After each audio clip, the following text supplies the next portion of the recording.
Yo, how you doing, guys? It's 2/5 of them boys, so you know what that means. We're here. It's me, the one AJ Anthony Jordan. And me, Double V, the Viceroy of Verisimilitude, Nico Luro. Shout out to all the wrestling fans of the world. Rumble was good, wasn't it? So here's the thing. I mean, look, the last kind of review that we've done was a what is the world looking like in a WWE Netflix world, you know? We assessed the first Raw, and it was a mixed bag of emotions of, you know, what can be good, what can't be good. And personally, I've kind of fell off after 2 to 3 weeks because ads be damned, I can't do it. I can't. Preach. I feel like we could even get an edited version, which I feel would have happened if we were still on TNT, BT, Sky Sports, the rest. Yep. That's that. But they pulled out the stops and showed what it's like when you don't have adverts for a 3 to 4 hour show, because Rumble was nice. Rumble was really nice. A bit long, if I had to be a bit nitpicky. 4 matches over 5.5 hours is a bit like, ooh. But, you know, you forgive it because 2 of those matches are Royal Rumbles. Yeah. Look, here's the thing. Let's play the game that I went back to again. Raw is 4 to 5 matches over 3 hours. That's what are we doing, guys? What are we doing? It's ridiculous. What are we doing? But you know, it's overall, as the first pay-per-view or PLE under the Netflix banner. Well done. Very well done. Look, the thing you and I have been off camera kind of butting heads about back when you were saying your blood type is WWE, and I've always been like, how? Because what's always bothered me with the Fed is their acceptance of delivering mediocrity on such a regular basis, so that on the rare occasion where they deliver something that's a touch above 3-star, people lose their freaking minds for it. I think it's a horrible consumer culture that they've created over there, and I've made no secret about that on this channel, that I've got real issues with the way that you serve people bad to mediocre and then rarely give them something good to kind of trick them into thinking it's great. It bothers me. That said, the other thing I've often criticized them for is the predictability of it all. Now, try as they might last year for trying to tell me, oh, WrestleMania 40 was the plan. This is the fans speaking, by the way. Triple H categorically said in the WrestleMania documentary, we had to do a pivot. We had to pivot. There was no way about it. This wasn't the plan. He is on record saying that. The cult leader is on record saying that. Okay? So kudos to them for pivoting. But for most part, what have we said for the Rumble for the last few years? Last year was like, it's Punk or Cody. It's one or the other. And it's been like that every single year. Rhea's going to win the Women's Rumble. Like it's the Mania main events. Cody's going to beat Roman. It's like, it's all safe. It's all very safe. Wrestling is so dependent on that 1% doubt, which, case in point, was why the Cody KO match was very convincing, other than the fact that they put on what was actually a very good match. You did have that little, I mean, Cody was going to win, but there was that 1% doubt in my head. I was like, they could. A ladder match would be a good way to take it off him and actually protect him because he hasn't eaten the pin. They could. If you were to tell me at the end of fisherman drop or whatever it was off the top. Beautiful. I was like, oh, maybe. I was like, maybe. Know what I mean? Although KO got the worst of that. Did you see his head get tonked? Oh, man, that guy. Amazing wrestler. The crux of what I'm getting at, though, we got that so rare thing in WWE. The genuine, nobody saw it coming, and you're a liar if you said you did. The surprise. I'm talking about the men's Rumble here. The women's Rumble, I said my piece about it. I think it's a shame considering how much the women have held down the fort that the whole talk about the women's Rumble ended up being Charlotte, who for me is the go-to female wrestling. She just is. I know you lean Mercedes / Sasha Banks. completely understandable. But after the year that Rhea had, that Liv had, that that Nia had, I never would have thought I'd be a Nia fan. But When I heard that, I loved it. Bro, I'm being real. They've presented Nia brilliantly for the last 8 months. If you're gonna do that, you'll win me over. And I know everyone's talking about Charlotte, and lo and behold, Charlotte wins. I suppose the surprise in the women's rumble is that Becky didn't show up. That was the surprise. But again, I'm rambling here, so forgive me. But for the men's rumble, after the last 3 years of watching Royal Rumbles, I was not excited about this Royal Rumble. I thought last year's was fine. I thought the year before that was, I can't even remember the year before that. It was so bad. It was when, it was Cody, but it was when we all thought The Rock was coming. And then right at the beginning, they kill the evening by saying the opening match is the men's rumble. I'll never forget your reaction. You were like, what? So that ruined the, we all went in hyped, waiting for the surprise. See, the surprise. And right off the bat, they tell us you're not getting damn thing. And the year before that, I can't even remember. The last genuinely entertaining rumble I had was you and me sat in Dollar Hill seeing Edge return. That was the last time I remember a rumble being like, oh, this was fun. This was actually a fun rumble. So since then, we haven't, for me, had a good rumble. And I was going into this rumble thinking, okay, so the marquee match, unless The Rock shows up, which he's pretty much said he's not showing up now, the marquee match is Cody Punk. So let's just get through this rumble. And then hopefully off the back of this dull rumble, we're going to have CM Punk and Cody Rhodes, who are both really good on the mic and really have good, microphone chemistry with each other. They're going to give us 2 months of good entertainment and promos. And yeah, I'm there for that. Cool. Oh, no. Not all roads lead to Punk. And they double swerved you. Because then you think they're going to give you the heartfelt moment. I was so happy. I'm like, oh, God, Cena's going to win. Come on. And your words of, spoiler alert, Cena's not winning were ringing in my head. In my head, it's like, F you, AJ, Cena's going to win. I was so ready. And then there's the AA. He's got him on his shoulders. And can I just say also before I move on, John Cena is a living, breathing cartoon character, and I freaking love him for it. The face he pulled, everything he did was so exaggerated. The holding on the rope, the dramatic face, the look of when he landed on the floor, just everything he does is so ham-fisted, but because it's John Cena, it works. And that's why he's on my Rushmore, because any other wrestler doing the crap that he's pulling off, it becomes a joke. It becomes Santino Marella. Somehow John Cena pulls it off and you're like, wow, I'm buying everything you're selling me here. You're never going to win an Oscar, but I'm buying everything you're selling me here.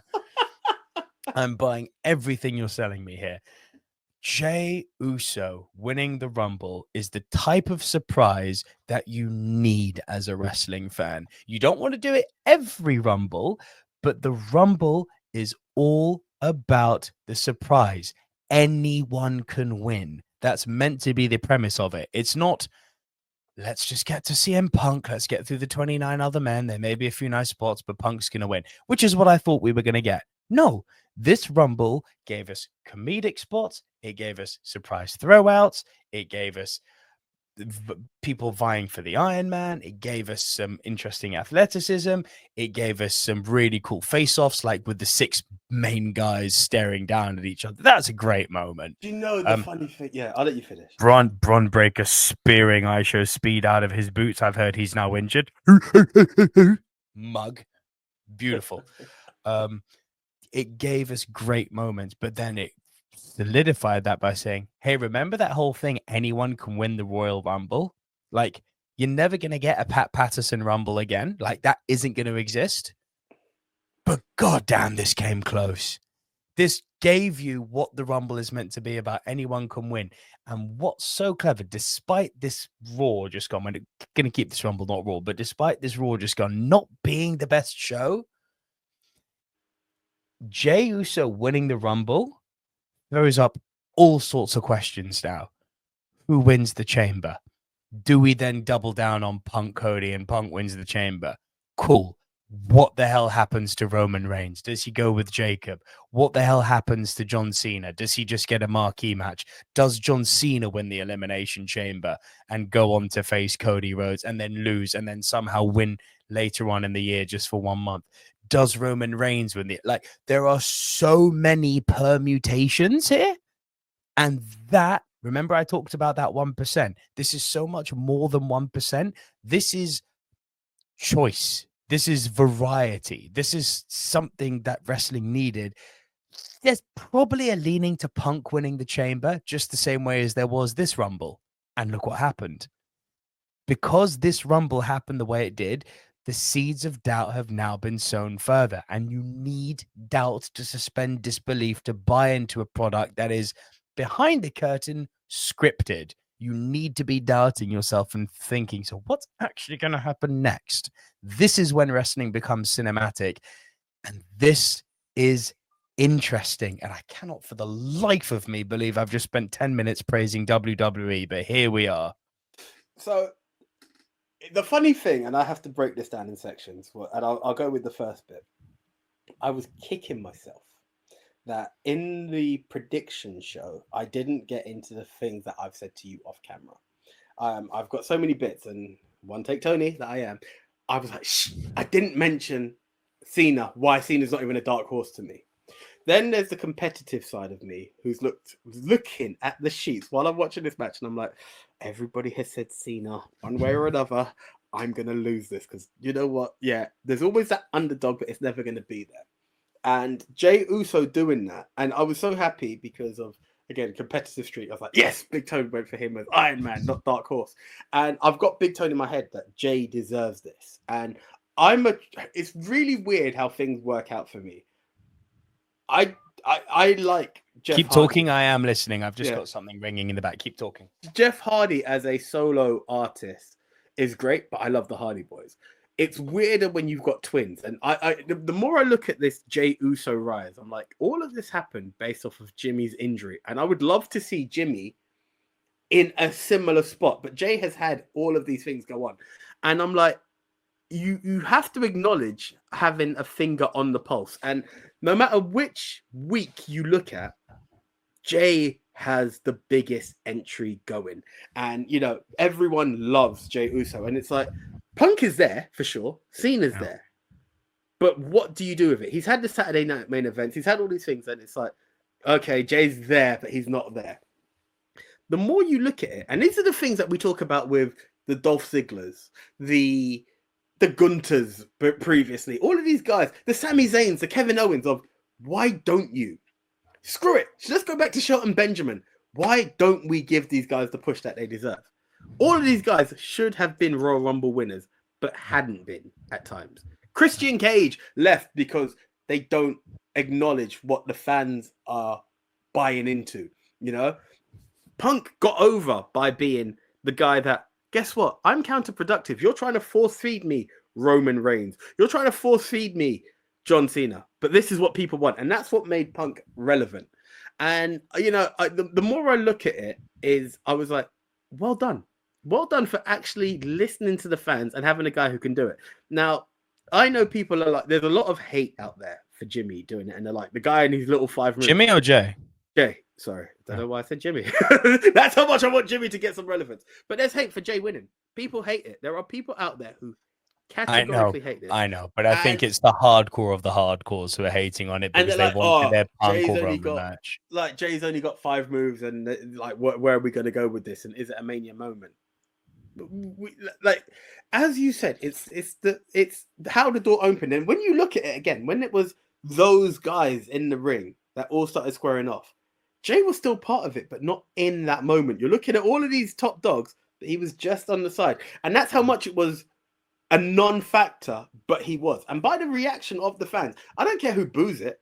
Look at what happened. Look at him, the Raw after. That's the love that this guy has gained, earned, and deserves to be in a Rumble victory. Do I want to see Jey Uso the champ? I'm not sure. But it's the possibilities that open. I also go back. Go on, sorry. Yeah. I also go back to what you said in your thing of where the women were. And there's a gamble there, you know. Again, I the competitive side of me was like, Io's number one. Io's still in the ring. Thank God, Liv is still in the ring. I was, like, I'm such a hater. It's unreal when I want to be, and I was like, you know, there were great moments. But you look at the potential of where we are from since the 4 horsewomen were the game changers. You know, like Big Tone calling Lyra. Now I didn't see Lyra being that person. But, you know, because of what she had. But I would have loved to I have called seen Io, Dakota though, Kai. didn't I? Nearly You Iron did. Woman. It nearly was. When I saw her out and I saw Liv still in, I was like, yes. And Liv nearly was my Iron Woman. But I had, like, I expected Liv would have more been a from good Jordan call Grace. for Iron Woman. Jordan Grace, I feel, I was a bit disappointed in Jordan Grace, to be honest, because I felt like she wasn't Jordan Grace walking out. I felt like she WWE'd herself with that. Completely. Yeah, The Jordan we got this year compared to last year was a different it wasn't the beast. juggernaut, and I was like, "Where are we going?" No. But I'm happy to see where that goes. But these are the moments, and it was all of these potential moments out there. Okay, we didn't see Jade Cargill come back, but irrelevant. There were so many names out there. I think Dakota really would have been a strong Iron Woman. Yeah, you know, these are Dakota the things. over Nikki any day. Yeah. Like all of these strong people that have an element in there. And don't get me wrong, Nikki Bella's now signed back, and you know, the Bella twins are split because we all know that one's still going to be kind of AEW bound because that's where her husband is. But you know, life be life. So that's why. But you know, once upon a time, let's go back to Edge coming out and that being a fun rumble. It was still predictable that Drew was going to win. It was also a nostalgia act. I'm very happy that we've gone past the days of it needing to be a nostalgia act, because instead of hoping that I'm going far out here when I say this, instead of hoping Kevin Nash walks out again or something like that, I'm hoping for maybe an Aleister Black, you know, someone who's returning to the company. I'm and going to give surprised he something. didn't come out, I have to say. So am I. But from what I've read, his contract isn't up until the summer. He's done. He's off TV, yes, because Yeah. House of Black is now Hounds of Hell. You know, they've pulled the plug. I get where they're going. going. Yeah. But you know, it's all of these moments that shows that the company's in a good place. And I'm not going to quote Attitude Era. I'm going to quote Attitude Era and Ruthless Aggression. I'm happy that we're at a point where it's not just this one to be number one. And having Jey do that, because where everything feels written, we're at a point where Punk could go for Cody. Punk could be in a triple threat because of the way that story has sold. Roman Reigns, who was missed, as they said, on his way out. How weird that Roman Reigns has to earn a WrestleMania spot. We don't even know where his story goes. You don't know where Seth's story goes. You know? Make a timestamp now, because you can put this out as a reel if you want. What if, this is dark, but what if the favor that Punk calls in is to get Heyman to talk to Roman, to talk to Jey, to give Punk his spot? Ooh. But I don't think Roman can do that anymore. I don't think he's got it in it. I agree, but what if? I'm playing with fire here. I get it. I mean, here's the thing, though. Oh God. Timestamp this, because this is the sort of thing which I call out of the wild and sometimes comes true. Yeah, because here's the thing. It's like you're like, no way, he's in the chamber. And here's the thing. The Rumble is exciting. We all called CM Punk, but we all had different dark horses to a degree. We all had different elements, because you've got Drew, who's viable. Damian Priest, maybe not so much. You know, even if we went down the wild card of an Iron Man like Gunther, there's so many people who have different elements of validity behind it. The women's just as much. Take away Charlotte Flair. If there was no rumors of Charlotte or Becky returning, I would have gone. We would have been Io all over the place. I might have gone Liv. I would have been Liv or Nia. When you said Nia, there was part of me, just because I like what they've done with Nia, I was like, yeah, go on, give it to her. Yeah. But again, it sounds weird. Would Dakota be out of the question? Someone who's always just slightly off the mark. And Dakota Kai is the Shelton Benjamin of the women's division. Like, there are so many things. But I like the fact that our guaranteed winners are currently champions. You know, that was also an interesting spin on all of that on the women's side. It opened so many avenues, and this is the wrestling I like. I don't like predictability where we can sit there and be four to five matches. Think of it, AEW was always our point differentiator because we could do an elimination chamber and it was da da da da da, and it's one of us who's going to go slightly off course because you know what, fortune favors the bold. I called Nakamura for the US title, it worked out. But look at the rest of the board. There's not two of us doing it because it's like, no, this is what they're doing. You've given me but you're highlighting a wider point that to go on this booking tangent quickly. The very fact, and you only realize this by accumulating data. This is our 5th year of doing predictions, right? Yeah. You only realize this by accumulating data over a period, not just living in a corporate echo chamber, be it AWTNA or WW or New Japan. I don't care. If you only watch one product, by proxy, you are then in an echo chamber. You're not having, it's just a fact. It's not an insult. It's just a fact. So, damn, I've just lost my train of thought and I had a really good point. Here we go. The predictions over the 5 years. You've just said it's always been AEW that throws us. Why? Because either person winning in some of these matches still makes sense. And that is good booking. Yeah. There's bad writing going on. Very bad writing. When it comes to stories, AEW is up shit's creek with no paddle at the moment. And I say this as an AEW guy. They just are, right?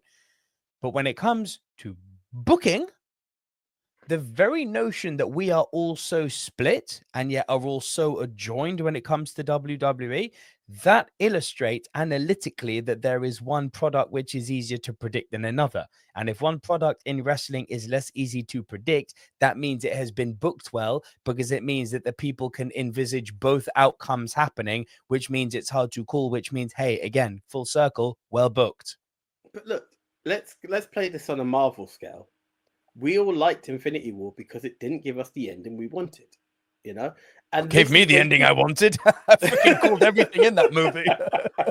No, but you get what I'm going with, is that we need these curveballs. We need to go into places. It's sad that the 2 matches that were, take the other 3 matches, it's all there. It's all there. We all, I mean, okay, Den made one weird prediction, but we all went DIY. You know, we all went Cody. The women, you heard Charlotte's coming back. Charlotte has to win. And it's sad. It's sad. But, like, okay, let's look at the other matches. The DIY... Just before we move on to the other matches, there was something I wanted to ask you. Because you mentioned Punk and you mentioned Jey Uso, right? And it's something that came into my mind as you were talking. How long... This is pure speculation. This is guesswork. Yeah. How long do you think they've made the decision that Jey wins the Royal Rumble? There's a reason I'm asking. The rumor going around is that it was December. That's what I've heard. Cool.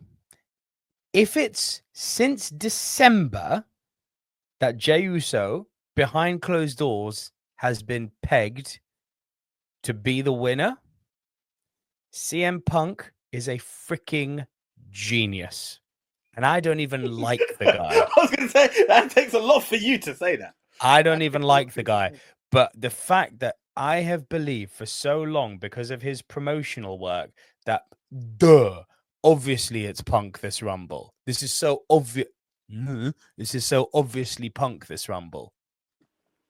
And he's tapped into that and has known for 5 weeks plus that he's not winning, and has sold so goddamn effectively the notion that he is, with his Cody promos, with his favors for Paul Heyman since Survivor Series. Every single little movement and word he has ushered on that microphone has reinforced the commonly believed notion Punk is obviously winning this Rumble. He is, I don't like the guy, but he's a freaking genius. If Jey Uso has been confirmed for that long, the fact that his work has been so effective at getting me to buy into the fact that he's going to win, I mean, F you, Phil, but well done, CM Punk. But this is the magic of wrestling that we're looking for. Yeah, You know? this is Punk. No. I This get, is bro. I what get sets it. him apart from everyone. I get it. Listen, I wouldn't. I'm a guy who actually can find time to cheer him. He bugged me for a bit when he was captain. Oh, he ruined AEW. Listen, I can't forgive him for that shit. It was the implosion that I saw coming. That's the sad bit about it.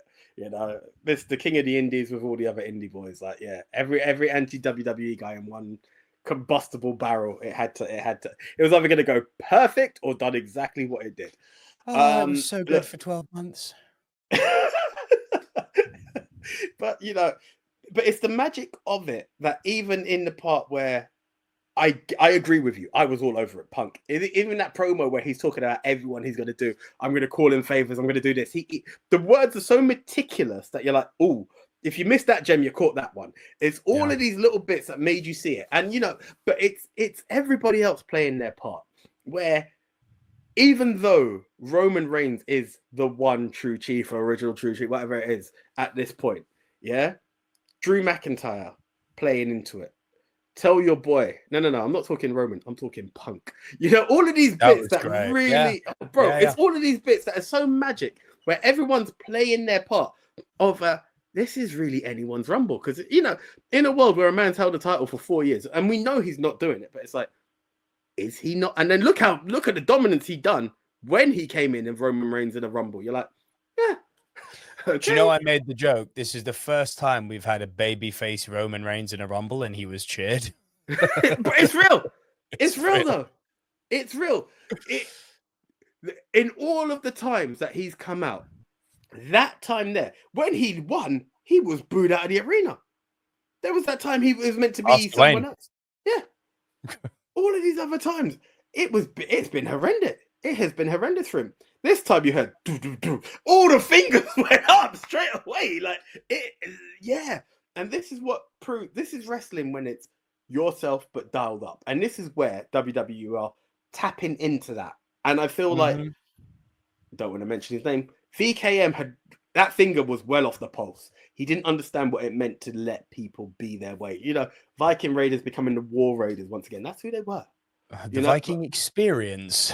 Even that, even worse. Yeah, I'm just waiting to see what Sarah's doing, because Valhalla must be long gone. Thankfully, thank God. But oh God, Valhalla. That was bad.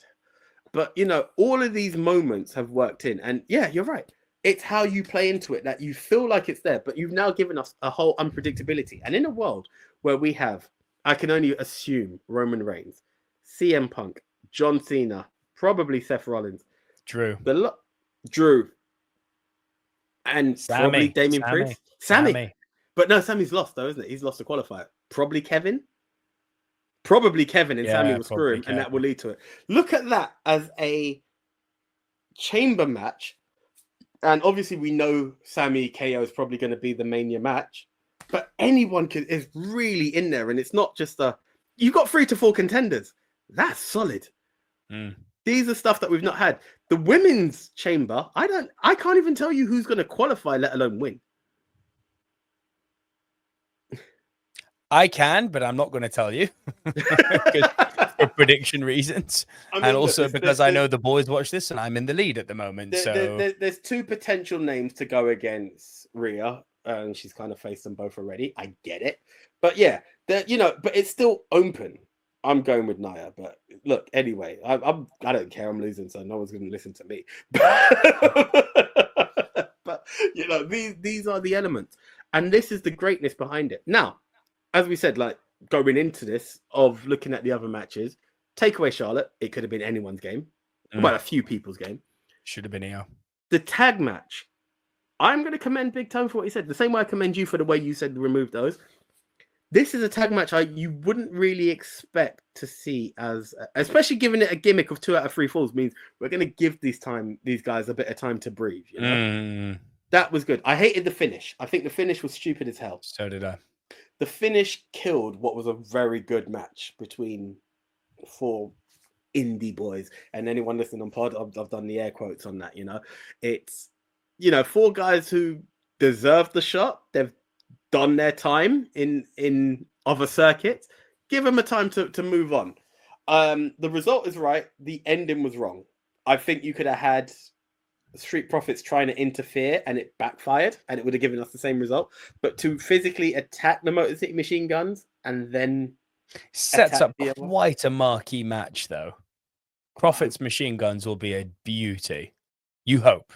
I hope so. And do you know what? It's because I feel the Profits need to find their footing. I think the pairing with Lashley was terrible. It just didn't. It was trying to create something that would never exist. They're trying to position themselves, and I thought them as heels would have been something, but then they went back face, and that's what kind of killed it for me. Like, it's wrong at the moment, but let it go. Let's see where it goes. I'll give it time to breathe in this moment. It's definitely a staple match. Here's a question for you, because honestly, the middle of the card was just that was predictable. Service is predictable city, but it was serviceable. Is Jey Uso actually main eventing? I see him opening, you know. So do I. I see him opening. That's the sort of thing that granular brain boy over here is going to get really pent up about, because you win the Royal Rumble, you main event WrestleMania. You should do. I remember Edge. Michael Cole said it to me. Edge, and this is the thing: where you got 2 nights, give him night 1. Give him night 1. I don't even think he's getting that. Look at it. Night 2, the World's Heavyweight title opened the show. Edge wins the Rumble. He takes on Del Rio in the first match, and I remember being upset. I'm like, but that's not the main event. But you know the problem with WWE. WWE sell you this. There's only one. 4 main events in the show. No. You have 4 staple matches, but there's only 1 main event. Granted, correct. On a 2-night show, there's 2 main events. I don't even agree with that. You tell me that the main event of night 1 is as important as the main event of night 2. No, I agree. But there's one main event across 2 nights. That's how I see it. Again, and I think this is my saying, there are 2 Rumbles, there are 2 main events. That's the way it should be. The women should get their chance. Absolutely correct. That is the way of it. Granted, we've made history when we had 2 black women go for the main event, and that's when it was the great big match. One. Oh, awesome match. But it hasn't happened. You know, let's give it to them. The women should get a main event. I'm not saying it should always be night 2. Ronda, Charlotte, and Becky did it as well, didn't they? Yes. Yeah, but since then, where have these matches been? Where was Bayley's match? They haven't, and that's wrong. Because, listen, and I keep freaking saying this, and no one listens to me, Triple H is not that good at booking the women's division. I keep saying this.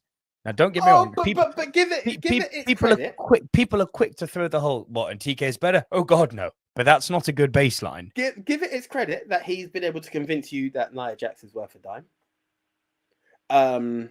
We've had interesting mid-card title stories. I think it's there. I'm still waiting to see what develops. Chelsea Green, yes. Lyra, I've got no time for. But this is where the NXT heads are going to jump in and be like, but if you saw it, it's a different brand. It's a different story. Don't care. I agree. I had this discussion with Big Tone, and he kind of agreed with me at the end. Well, at least he said he sees my point.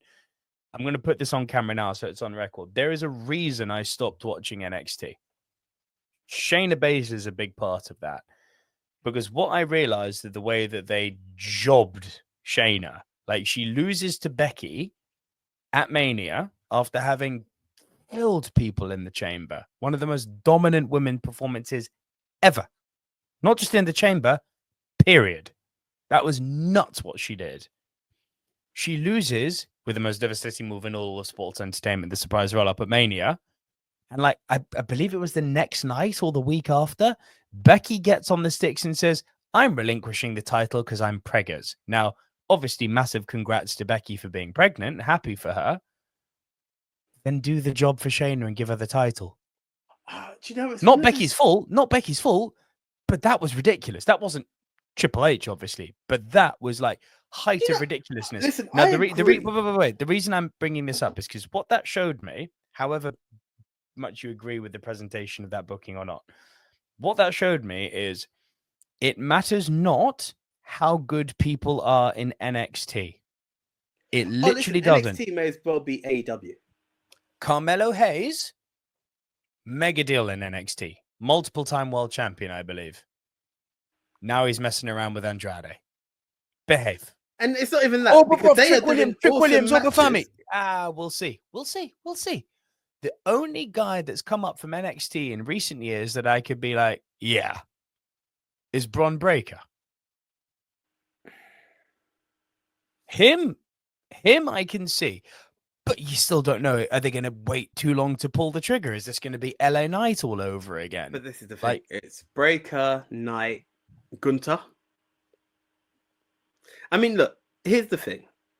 Gunther's a good one. The crux of the point I'm making is what I've found is that there is no point in me getting emotionally invested in a wrestler at what they still clearly perceive not to be a third brand, but to be developmental. It's just a fact. Okay. Why would I get invested? Go so happy about them arriving on the main roster. Oh, you man don't understand. Just wait till you see what happens on the main roster now that this person's here. And nothing happens. But listen, I agree. Listen, it's even down to the fact there's no denying that it's not the third brand when you've got Bayley talking to Roxanne Perez saying, it's time to move on to the main roster. Like that was literally her conversation with her in NXT. Yeah. You know?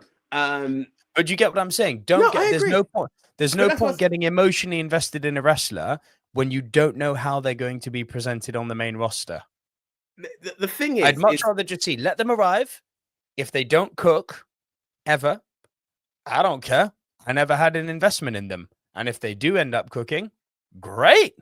I got a nice new shiny toy now. They need to figure out the transition. NXT to main roster is a awkward transition. I don't know if it means the person you win something at Stand and Deliver or something, and it automatically puts you in a contendership for the IC or US title. You know, there's something that gives you your mania moment of transition that inserts you into something. Because you're right. The problem is that Andrade is good.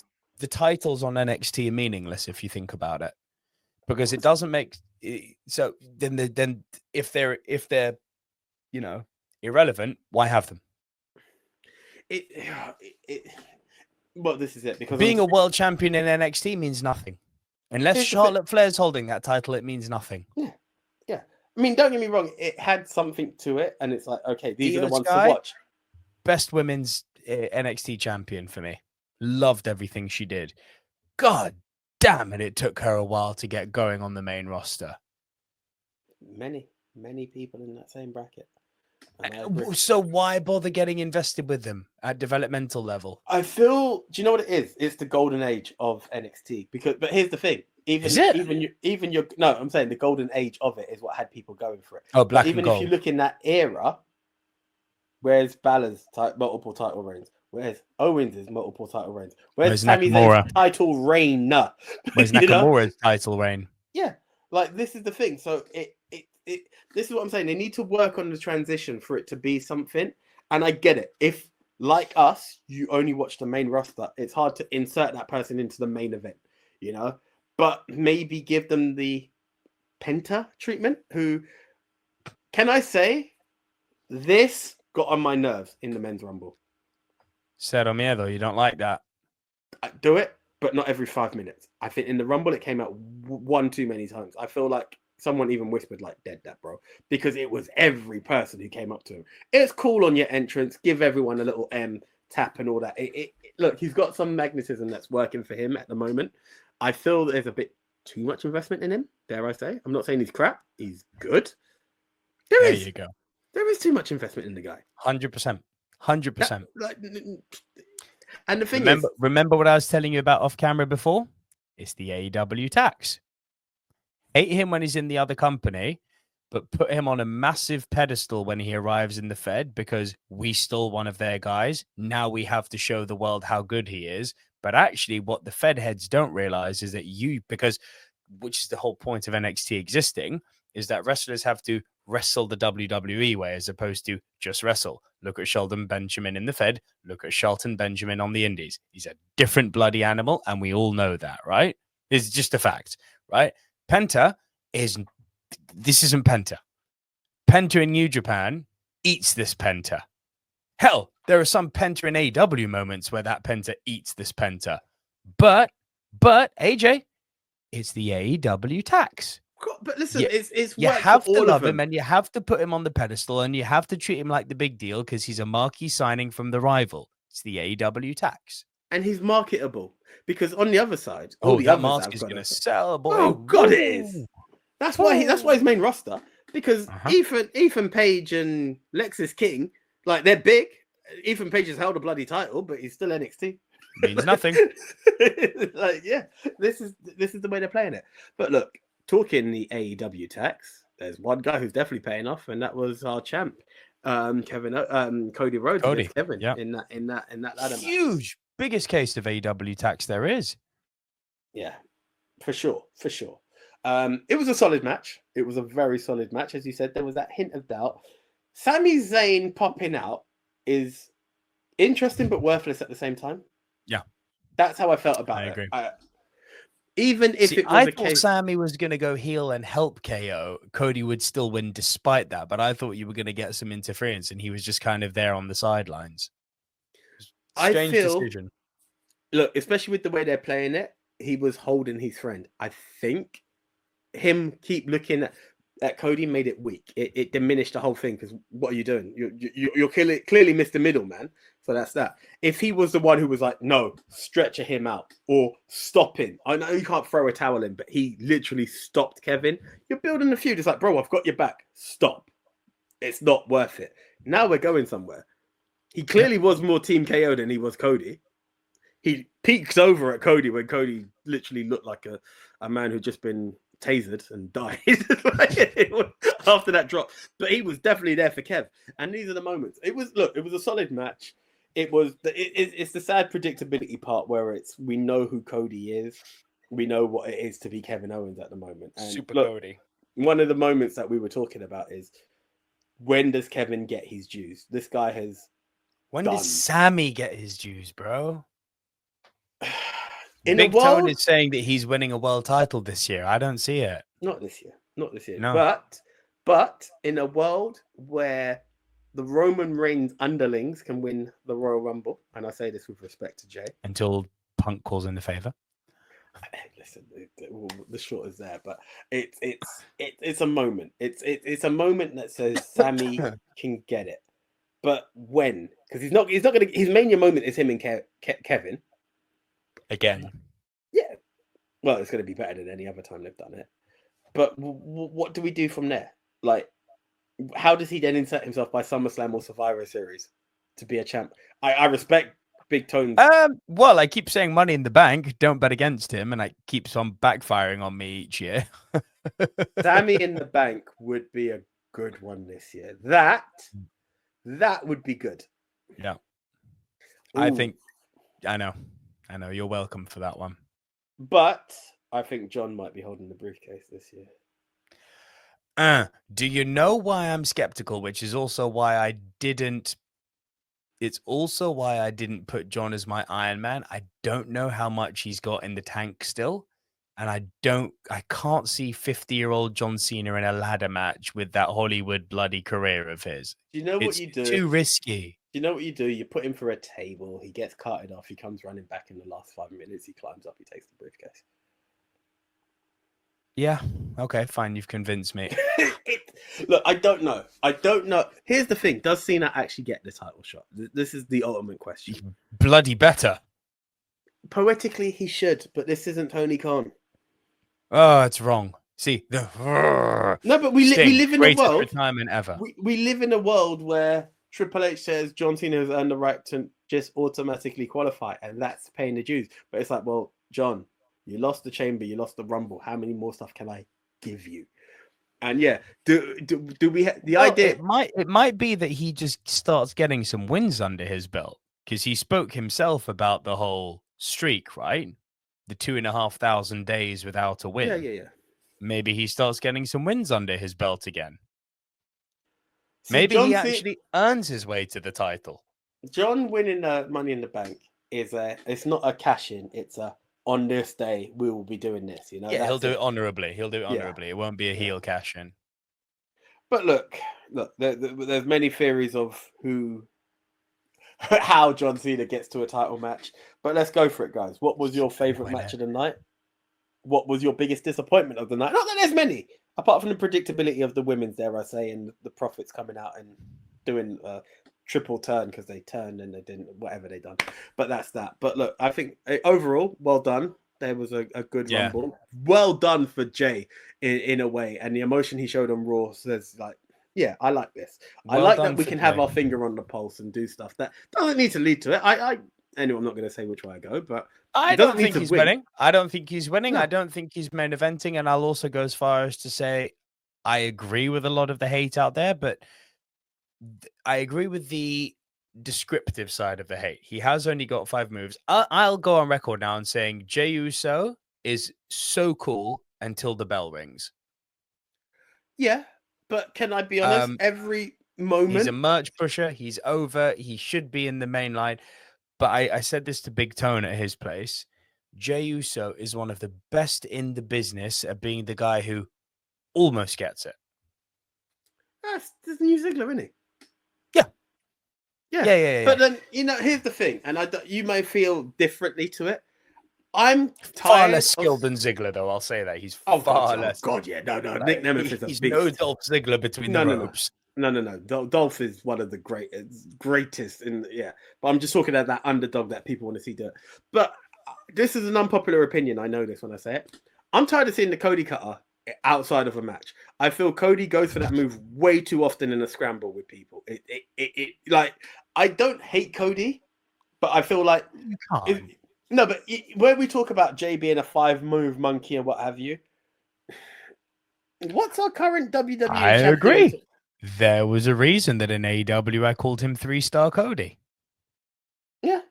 No, but you get where I'm going with this. What WWE have done, which is very clever, is they have monetized a wrestler with a very limited skill, not limited skill because he's a very good wrestler, very limited move set. They've monetized him around being great on the mic, being a seemingly infallible babyface. Because to hold the title as long as he has as a babyface and still be as over as he has is testament to how good he is. I stand corrected on that. No one's turned on him. And I thought you were going to be right, by the way. I wasn't standing on some hill going, you're wrong. I was like, no, history is with you on this one. But he's carried the babyface flag. And I've seen him in New Japan. He can turn on a dime. If he wanted to go heel, he could easily. You could make him heel for the Punk match at Mania without any issue whatsoever. Make him Homelander. No beef. Bring in the Codyverse. Do it properly, but bring in the Codyverse. Which they kind of hinted at the Codyverse already with some of his Punk promos. Like, I think it was January last year when he said, in some ways, I'm even more CM Punk than CM Punk. I was like, don't tease me now. Don't tease me. If you're going to do the Codyverse, do it properly. Don't you be teasing me now. But look, he's maintained being a face for as long as he has, and he's done so effectively with, I agree with you, a seemingly limited moveset. Some moves of which he basically stole from other wrestlers.